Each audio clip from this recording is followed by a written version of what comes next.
इंसान जब शहर में होता है तो उसे लगता है कि सब कुछ उसके कंट्रोल में है। रोड्स, बिल्डिंग्स, पानी, खाना, हर चीज एक बटन की दूरी पर।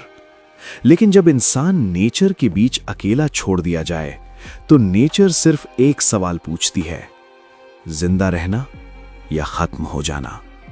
ये कहानी है एक ऐसे आदमी की जो 9 दिन तक सहारा डेजर्ट में भटकता रहा, बिना पानी, बिना खाने और बिना किसी मदद के।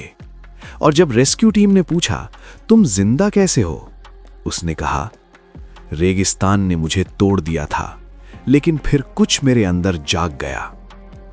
माउरो प्रॉस्पेरी, इटली से सहारा तक। इस आदमी का नाम था माउरो प्रॉस्पेरी।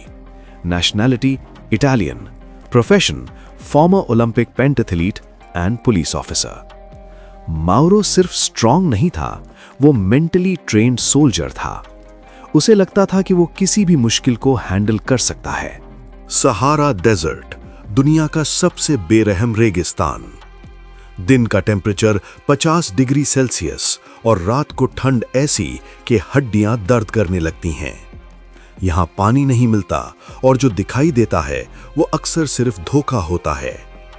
माउरो एक अल्ट्रा मैराथन रेस में हिस्सा ले रहा था। 250 किलोमीटर का रेस, सिर्फ रेत, हवा और इंसान। हर पार्टिसिपेंट के पास लिमिटेड पानी और जीपीएस था। Day 1, confidence. पहला दिन माउरो कॉन्फिडेंट था। वो सोच रहा था, मैं ट्रेन्ड हूं, मुझे कुछ नहीं होगा। सूरज तेज था लेकिन बॉडी अभी स्ट्रांग थी। Day 2, sandstorm, turning point. दूसरे दिन अचानक एक सैंडस्टॉर्म आया। आंधी इतनी तेज थी कि 2 मीटर आगे कुछ दिखाई नहीं देता था। माउरो ने सोचा ये स्टॉर्म कुछ ही मिनट का होगा, लेकिन जब आंधी रुकी, माउरो अकेला था। रेस का रास्ता गायब, लोग गायब, सिर्फ रेगिस्तान। Day 3, realisation. तीसरे दिन माउरो ने समझा कि वो लॉस्ट हो चुका है। जीपीएस का सिग्नल कमजोर, पानी रैपिडली खत्म हो रहा था। उसने चलना जारी रखा क्योंकि रुकना मौत के बराबर था। डे 4, हैल्यूसिनेशंस। चौथे दिन दिमाग अपनी गेम शुरू कर देता है। माउरो ने दूर एक ओएसिस देखा, पेड़, पानी, साया। लेकिन जब पास गया, सिर्फ जलती हुई रेत। यहीं से रेगिस्तान सिर्फ जिस्म नहीं, दिमाग को भी तोड़ना शुरू करता है। Day 5, body fails. 5वें दिन उसके होंठ फट चुके थे, जबान सूखकर पत्थर बन चुकी थी।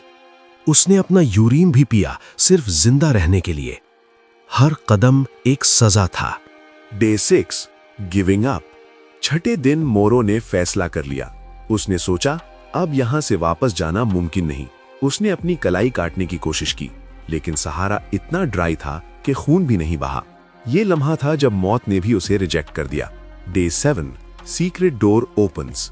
उसी दिन माउरो ने एक अबैंडन्ड श्राइन देखा। अंदर छुपने के लिए जगह थी। उसने बैट्स पकड़े, उनका खून पिया और जीप के रेडिएटर का पानी छान कर पिया। इसी लम्हे उसके अंदर का एक नया इंसान जाग गया। Day 8, hope returns. 8वें दिन माउरो ने चलना फिरना शुरू किया। वो अब दौड़ता नहीं था, वो सिर्फ चल रहा था। हर कदम एक दुआ था।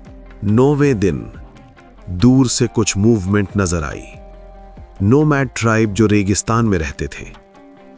उन्होंने माउरो को देखा, आधा जिंदा आधा लाश। उसे पानी दिया और लाइफ वापस आई। माउरो प्रॉस्पेरी जिंदा बच गया, लेकिन वो कभी वैसा नहीं रहा। उसने कहा, जब सब कुछ खत्म हो जाए तो इंसान के अंदर एक सीक्रेट डोर खुलता है। सवाल सिर्फ ये है, क्या हम उस दरवाजे तक पहुंच पाते हैं या नहीं?